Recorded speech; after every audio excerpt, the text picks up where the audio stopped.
É com um enorme prazer que eu dou início a essa nossa nova sessão sobre ensino jurídico e educação para o desenvolvimento. Não há dúvidas de que Santiago Dantas é uma referência nessa reflexão sobre o ensino jurídico. Há um texto imperdível de 1955 em que ele trata justamente da educação jurídica e da crise brasileira. E eu sei que estamos aqui com uma limitação de tempo, eu queria apenas ler uma frase desse texto, na verdade um parágrafo desse texto. Ele dizia: precisamos restituir à sociedade brasileira o poder criador que vem faltando às suas classes dirigentes e que nos está conduzindo, através de problemas irresolvidos e dificuldades angustiosas, a um processo de secessão social típico dos momentos de declínio. A contribuição que nós, juristas, podemos dar a esse esforço restaurador é o renascimento do direito como técnica de controle da vida social, e esse renascimento só podemos promover através da educação jurídica, vivificando-a, incutindo-lhe os objetivos novos, restaurando-a em suas finalidades perenes e conduzindo através dela o direito à posição suprema que tem perdido entre as técnicas sociais. O texto é bastante crítico, ele envolve uma perspectiva de flexibilização no ensino do direito, na grade, discussão que a gente teve recentemente aqui na faculdade. Então, certamente foi de uma alegria imensa ver o tema presente nesse programa. Sem mais delongas, afinal me cabe apenas presidir, eu passo a palavra ao nosso querido professor Celso Campilongo, que é professor titular do Departamento de Filosofia do Direito, vice-diretor da casa. Professor. Muito obrigado, professora Sheila. Eu queria, em primeiro lugar, felicitar o professor Alessandro Ottaviani pela iniciativa. Não é de hoje, são iniciativas que, reiteradamente, o professor Alessandro Ottaviani vem tomando aqui na faculdade, de fazer sistematicamente, quase que com uma regularidade anual, homenagens a juristas importantes, com essa preocupação de, digamos, recobrar a memória histórica da contribuição que tanta gente ofereceu às letras jurídicas nacionais. Eu acho que foi muito feliz a seleção, a escolha do professor Santiago Dantas para esta ocasião. Um dia cheio de atividades, com vários especialistas convidados aqui para falar sobre o professor Santiago Dantas, o que não é o meu caso, mas é o caso do meu amigo Pedro Dutra, um dos maiores especialistas, se não o maior especialista na obra do professor Santiago Dantas, e num contexto no qual a gente tem presente também nada mais, nada menos do que o presidente da Academia Paulista de Letras Jurídicas, o desembargador Alfredo Atier, vários alunos, professores, colegas, gente que praticamente conduziu a reforma da grade curricular na faculdade nos últimos anos, a professora Paula Darari, a professora Sheila, enfim, foram as professoras que capitanearam este trabalho aí de reforma da nossa grade. E eu tenho, assim, a sensação, não é um levantamento empírico, nada disso, mas eu tenho a sensação de que muitas das ideias do professor Santiago Dantas orientaram ou estiveram presentes ou pairando sobre esta discussão de reforma da grade na faculdade. Claro que o professor Santiago Dantas é uma das mais importantes referências a respeito do ensino jurídico no Brasil ao longo do século XX, não é que eu possa selecionar tantos juristas que tenham oferecido uma contribuição significativa, uma reflexão marcante a respeito do ensino jurídico. O professor Santiago Dantas é um deles. Então, é inevitável. Enfim, quase que nós não temos escapatória se quisermos discutir o ensino jurídico, se não nos valermos da contribuição do professor Santiago Dantas. É muito difícil, é injusto para com os especialistas, mas principalmente para com o Santiago Dantas, familiares do Santiago Dantas, que estão aqui presentes, me pediram até um desses familiares, olha, quando o senhor acabar a sua palestra, o senhor pode dar um depoimento, que nós estamos fazendo um vídeo, registrando, enfim, é injusto reduzir a contribuição do Santiago Dantas a uma fala de 30 minutos, de 20 e poucos minutos. Teria muito mais coisa para falar a respeito da contribuição do Santiago para o ensino jurídico do que aquilo que eu selecionei para meia hora de conversa. E eu vou começar estabelecendo um paralelo entre os textos que o professor Alessandro Ottaviani me passou, a maioria conhecia esses textos já, aquela conferência na Associação Comercial, aquela eu não conhecia, sobre educação e desenvolvimento, era um texto que eu não conhecia. Os que estão no livro, Palavras de um Professor, aqueles eu conhecia todos eles. Estaria exagerando se dissesse quase de cor, mas conhecia bem. E uma palestra a respeito do mesmo tema, que é proposto aqui, da perspectiva do Santiago Dantas, proferida aqui na faculdade. Eu fiz menção a isto a um encontro que a professora Paula Dallar estava presente, não lembro se a professora Sheila estava também. Eu fiz referência a uma famosíssima conferência do professor Florestan Fernandes, aqui na faculdade, em 1968, um ano significativo para discussão de problemas da educação, para problemas de democracia, problemas de desenvolvimento. 68 foi um marco mundial, então comemorando 50 anos de 1968, e em 1968 o Florestan Fernandes foi convidado a dar uma palestra aqui na faculdade sobre o tema Universidade e Desenvolvimento. Isso se traduziu num texto que tem exatamente este nome, Universidade e Desenvolvimento. A previsão dos estudantes do Centro Acadêmico 11 de Agosto que o convidaram naquela ocasião é de que ele fizesse a palestra no Salão Nobre da faculdade, e 68 foi um ano tumultuado. O então diretor da faculdade se recusou a abrir o Salão Nobre para o professor Florestan Fernandes. E os estudantes então convidaram o Florestan para que desse a palestra no porão. Para quem não é aqui da faculdade, quem não conhece, o porão é, enfim, literalmente o porão onde funciona o Centro Acadêmico 11 de Agosto, é o porão onde funciona a representação estudantil.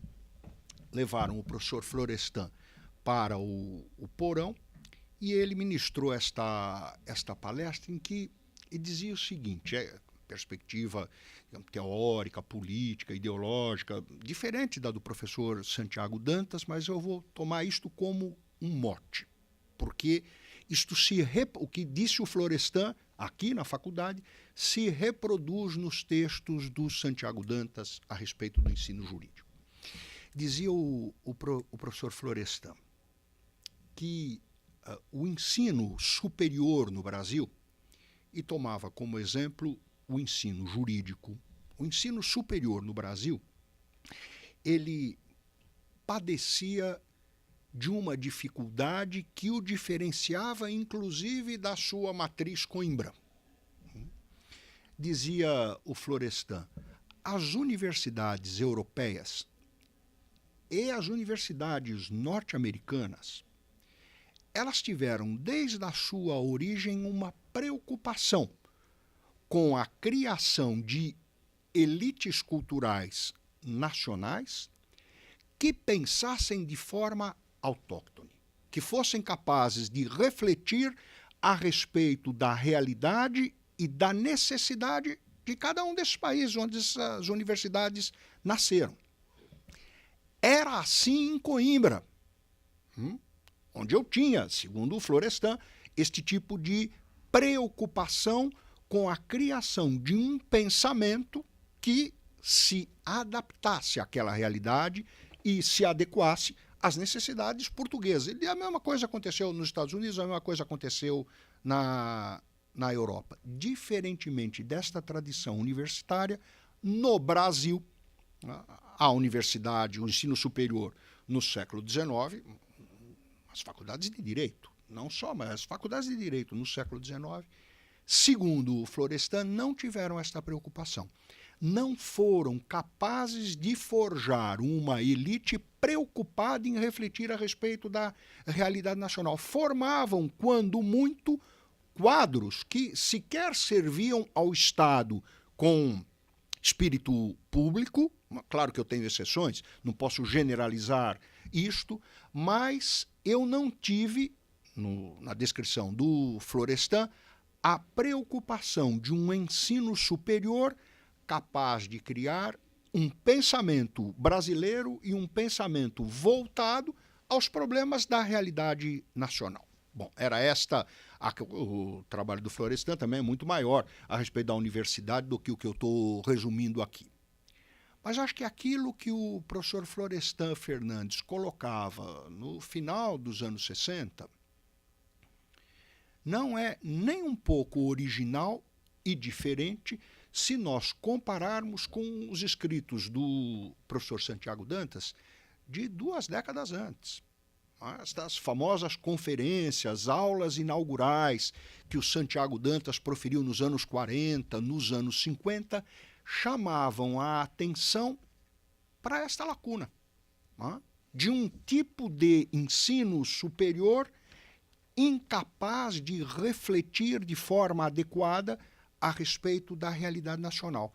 Um ensino superior que, quando muito, era a mesma crítica que fazia o Florestan Fernandes, servia para abastecer, digamos, uma parcela da burguesia nacional, da elite nacional, habilitar esta elite para o desempenho de funções privadas, particulares, pensando no interesse destas próprias elites.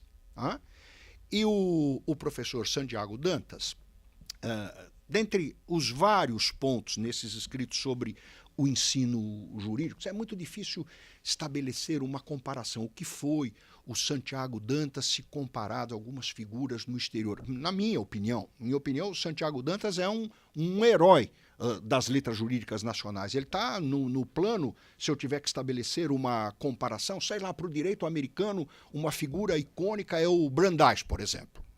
O Santiago Dantas está para a cultura jurídica brasileira mais ou menos da mesma maneira que está o Brandeis para a cultura jurídica americana.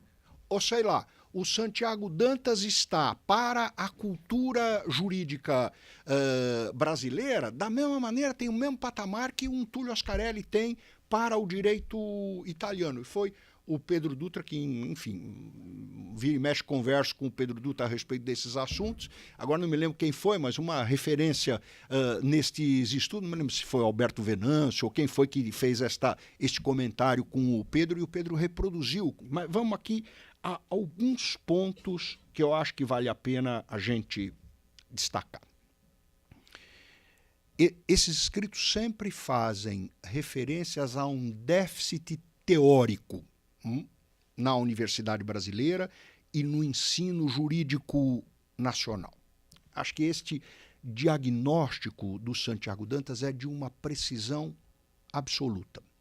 Os problemas do ensino jurídico, claro que eu tenho problemas pedagógicos, eu tenho problemas de metodologia de ensino, claro que é um problema pedagógico também, afinal de contas eu estou falando de ensino. Mas acho que a principal carência do ensino jurídico brasileiro é uma carência teórica. Não é que seja muito diferente fora, onde esta carência teórica também existe. E nas principais universidades brasileiras.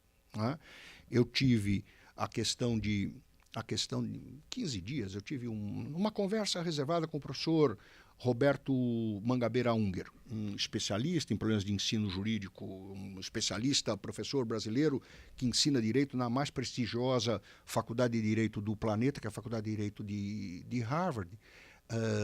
E eu fiz esse comentário com o professor Unger. Na minha opinião, o principal problema do ensino jurídico não é de método, mudar do método do caso para o método Coimbrão. Não é esse o problema do ensino jurídico brasileiro. O principal problema do ensino jurídico brasileiro é uma absoluta falta de orientação teórica. Nós não temos uma teoria capaz de refletir os problemas do direito nacional, não temos base empírica para construir esta teoria e não temos novidade alguma nas nossas construções teóricas. Elas são, na generalidade dos casos, pura e simplesmente importação e reprodução daquilo que se produz no exterior e que já não é uma coisa maravilhosa.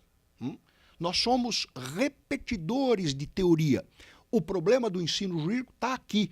Como nós não temos orientação teórica, é uma coisa pueril. Então, nós temos o hábito de fazer uma crítica à dogmática jurídica. Tudo bem, eu concordo que na dogmática jurídica eu tenha limitações.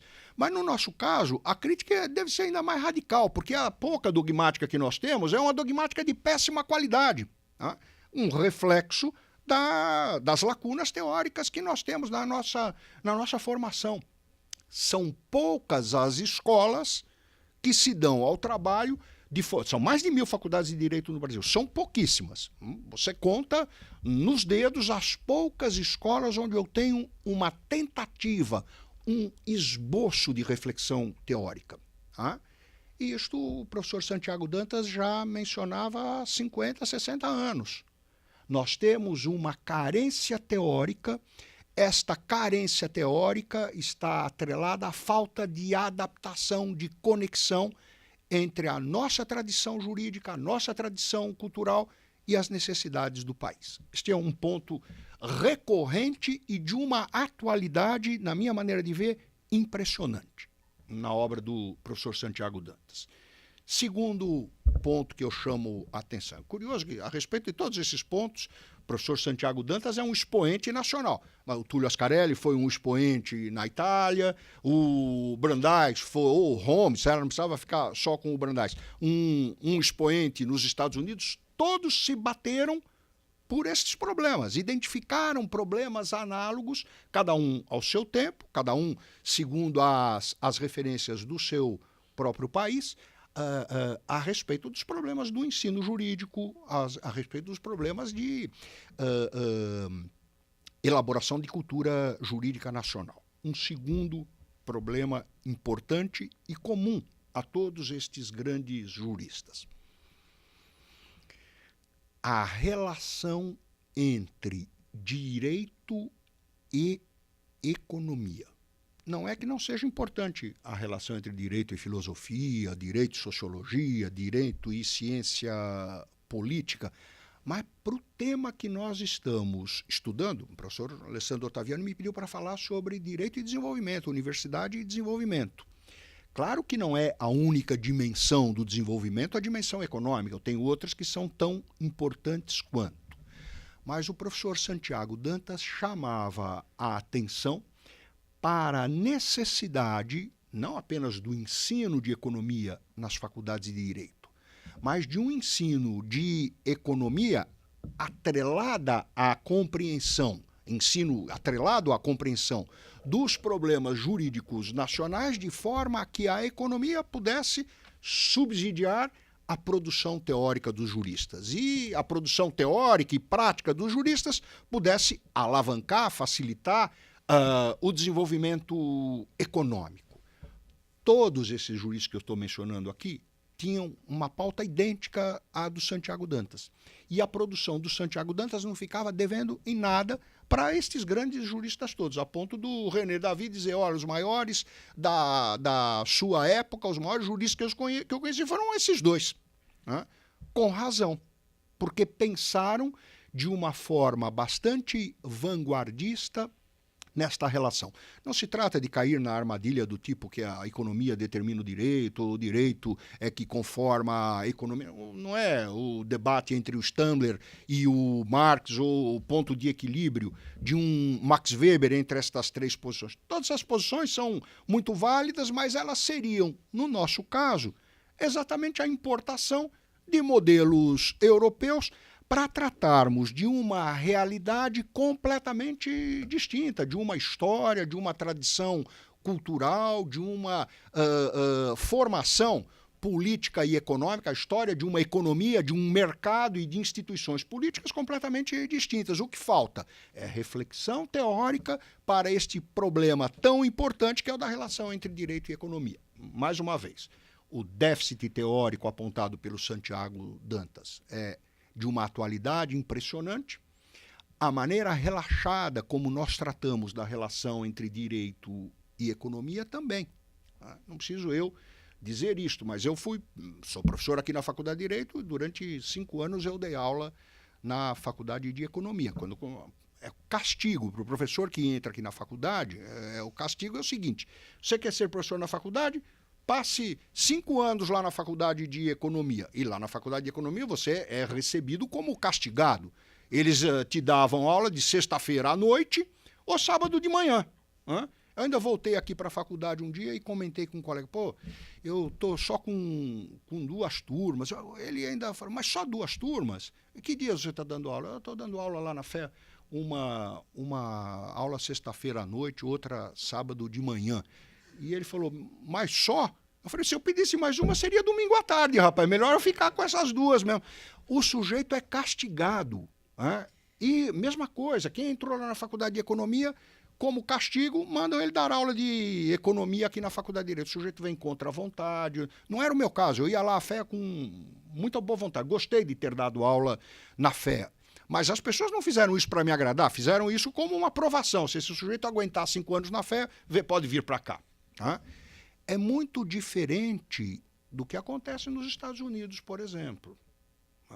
Um prêmio Nobel de Economia como o Coase, super respeitado na faculdade de Direito. Quer dizer, este tipo de mentalidade desajustada com relação aos problemas jurídicos e econômicos nacionais é o que se reproduz na nossa realidade acadêmica, na nossa realidade universitária. Acho que tem um outro ponto que vale a pena a gente destacar, já estou com o meu tempo quase esgotado, mas tem um outro ponto que eu imagino que tenha sido muito ingrato para o Santiago Dantas dizer o que eu reproduzir, num outro contexto, fora do contexto dele, reproduzir o que eu vou dizer aqui. Mas deve ter sido difícil à sua época, e é tão difícil quanto hoje. Nós vivemos um momento no Brasil, em relação à nossa vida política, em relação à nossa democracia, em relação às nossas instituições, num momento absolutamente desolador. Uma sucessão presidencial, enfim, neste limbo, nesta confusão a respeito de quem pode, quem não pode ser candidato. Enfim, nós vemos uma situação institucional turbulenta e confusa.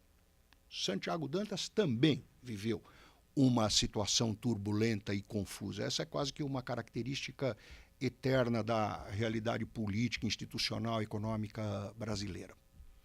Mas em quase todos esses textos, professor Ottaviani, quase todos esses textos, o Santiago Dantas registra uma confiança no país e no futuro do país inabalável.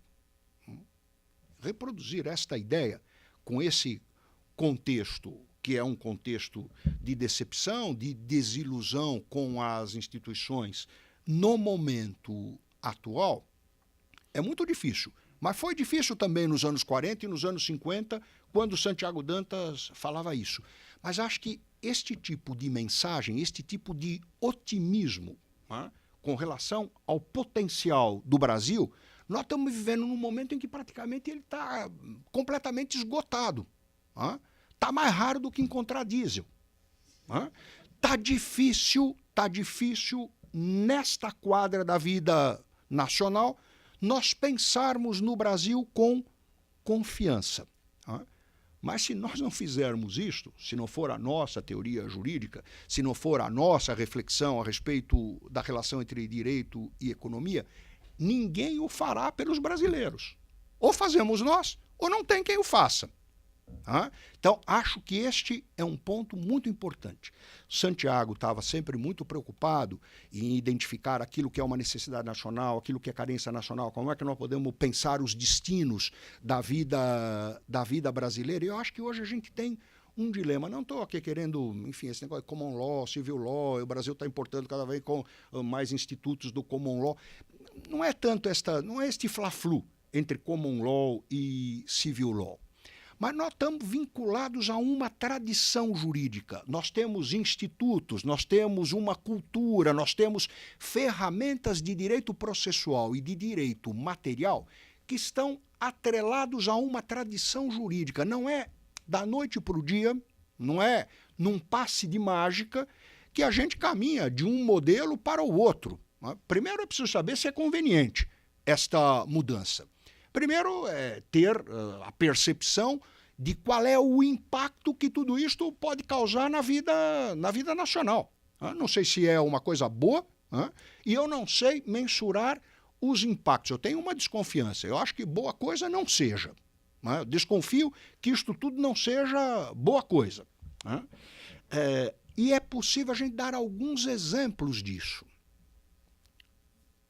75% dos doutores em direito na Coreia do Sul, 75% dos professores de direito, dos doutores em direito na Coreia do Sul, foram formados nos Estados Unidos, nas melhores universidades norte-americanas.